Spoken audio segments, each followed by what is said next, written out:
মায়েরা আগে শেখাতো, স্কুলে এই গান মায়েরা শেখাতো। দেখছেন কার কথা বলছি আমি? মায়েরা শেখাতো, শিক্ষিত শিক্ষিত বাপেরা। এখন তো সব নাঙ্গল পাস হয়ে গেছি আমরা বাবা, ঠিক না?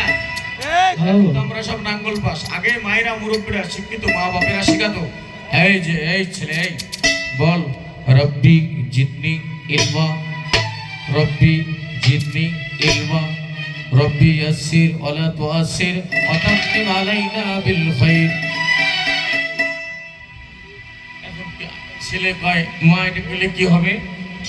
কয় যে মাথার বুদ্ধি খুলবে। কি খুলবে? বুদ্ধি বুদ্ধি বুদ্ধি। এখন কি আর সেই কথা কয় সন্তান এক মায়ে? এখন সকালে উঠে মায়ে দিছি সন্তানের হাতে একটা টাচ মোবাইল, ওই কি শিখবি? ফ্রি ফায়ার ছাড়া আর ফ্রি ছাড়া ওই আর টাকা দিয়ে কিছু কিনতে পারবি না, ফ্রি ফায়ার। তাই বলেছি আমার গানে, অজ্ঞানীদের এই অন্ধ দেলে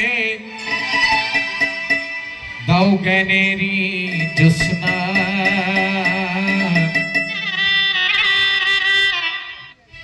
রব্বি জিদনি ইলমা।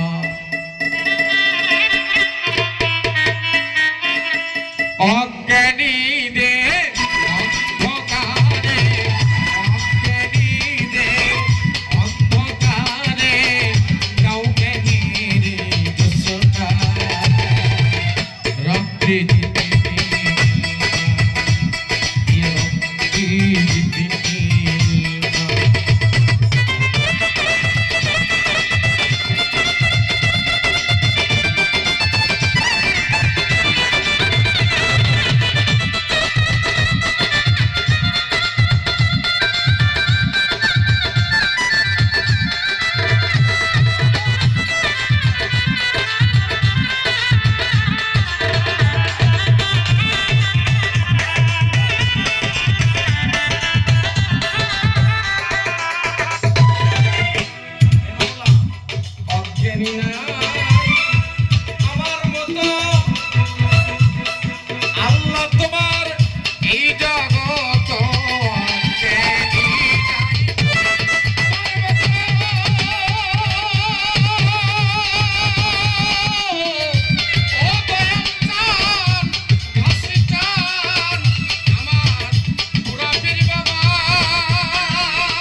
নিয়েছে।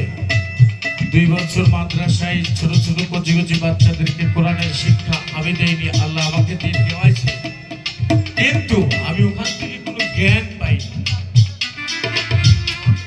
পাইছি কোথা থেকে? যেটাকে আমরা মানুষ সিংড়া থানার মানুষ গান বলি, সেটাকে সৌদি আরবের মানুষ বলে নাত, সেটাকে আজমির শরীফের মানুষ বলে হাম। বুঝতে পারছেন আপা? যেটা আমরা সিংড়া থানার মানুষ বলি গান, সেটাকে সৌদির মানুষ বলে নাতে রাসূল, আজমির শরীফের মানুষ বলে এটাকে হামদ বা কাওয়ালি। তার মানে সব মিলাই একটি নাম, তার নাম গান।